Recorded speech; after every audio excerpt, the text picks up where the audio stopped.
Hi, my friends. Okay, I'm going to teach you a Chinese character, and guess what I'm going to teach you? So what do I have here? Well, I have some money, but I'm not teaching you money. How much have I got here? This is Hong Kong dollars. Well, I hope you can add. Well, put 500 together would be 1,000. So the word I'm going to teach you is 1,000.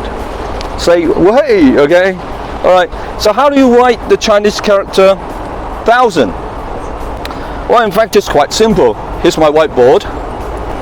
The word 1,000 consists of 3 strokes, okay? 3 strokes. The first stroke is here, like this, number 1. And the second stroke is across like this. This is the second stroke. And third stroke is like this. So this is 1,000 already. Okay, let me just write the English word to remind you it's 1,000. So this is 1,000. You probably want to know how to say this word, but I'm going to teach you 普通话 because I think the system for pronunciation is much more easy to learn. So in 普通话, how do you say this particular word? All right, and it should be like this, Q-I-A-N, and I think it should be qian. Qian. In Cantonese, it's qin. As I said, I'm here to teach you how to write the word. So anyway, you watch the video again and go and practice. Now you can show off to your friends you know how to write 1,000. I've been back here for over 20 years. Yeah, I'm Chinese now. Hong Konger. No, I'm Chinese. But I've been in England for over 20 years. So half Chinese, half English, I think. I think the two places are very different. Hong Kong has its own culture. And in England, in the US, it's very different. I mean, you know, it's a place where the English live. Here is where the place Chinese live. I mean, one very big difference is the food. I think here you have many different kinds of food, whereas in England, most probably you have English food, or you can have some Chinese food in Chinatown. Yeah, I think there's over 100,000 Hong Kong people moved to England now. It will make a bit of impact in England.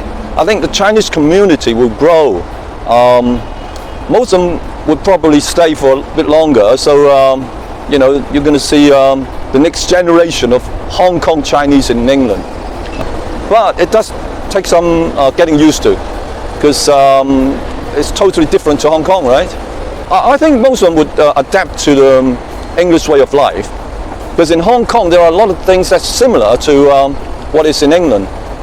For example, I mean, they have to learn English while they were in primary school and secondary school, so they would have some knowledge of English already. That would help.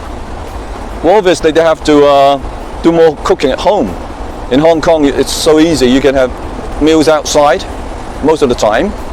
But whereas in England, most people stay at home and they like home cooking. Yeah, well, that's a good question. I really enjoy watching YouTube, because from YouTube I've learned a lot from various different people. And quite often I think of, you know, what can I do to make some contribution to YouTube, you know, so that others can learn new things. Recently I came up with the idea of teaching English speakers how to write Chinese characters. Because when I was in England, I realized that a lot of the English, a lot of my friends, even Chinese who's been brought up in England, they cannot write Chinese. They can learn to speak Chinese, but no one would teach them how to write Chinese. I was thinking perhaps I can start a channel and I'll speak in English, so my audience would be English speakers. What I'd be teaching would be how to write Chinese characters.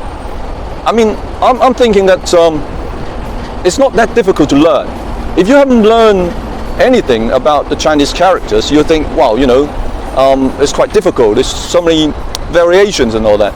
But in fact, if you put in the effort, and you can practice writing maybe 1 or 2 characters to begin with, then in time you will accumulate a lot of characters, and with those you can then start to use them in sentences, or even use them to create some sort of meaning.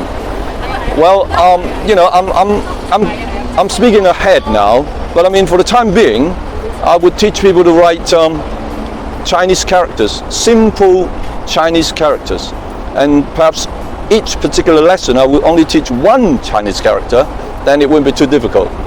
If you like to watch my program, then you can learn to write 1 character at a time. I always believe in learning step by step. So anyway, wish me luck. Hi everyone. Okay, let me just think. Alright, got a piece of paper here.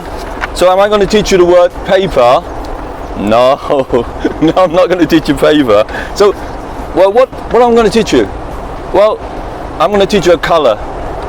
What color is this? White. So the question is, how do you write the word white? That's the question. In fact, it's quite simple. Alright, let's demonstrate. And this is the whiteboard. Right, let's see.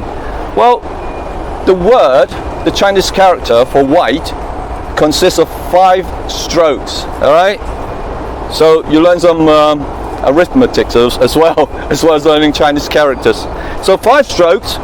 Right, starts with first stroke, first, second, third, fourth, and the 5th.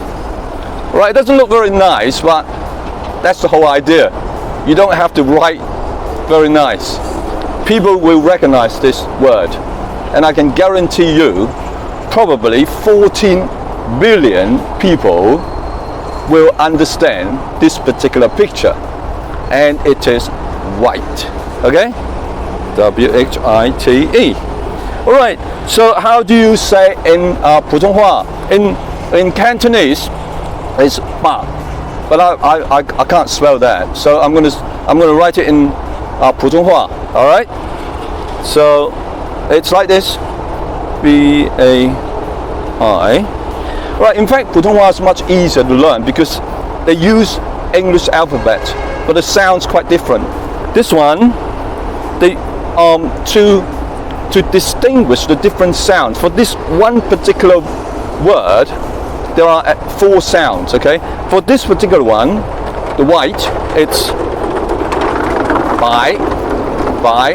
Okay, well, take my word for it. I'm not all that good with my 普通话, but you can always look it up. This is the easy part. To learn how to pronounce the Chinese words, the easy part is to pronounce it. The hard part is to write it out. You know, remember the order of the strokes. Okay, now I've taught you the word white. Go and practice. Bye-bye.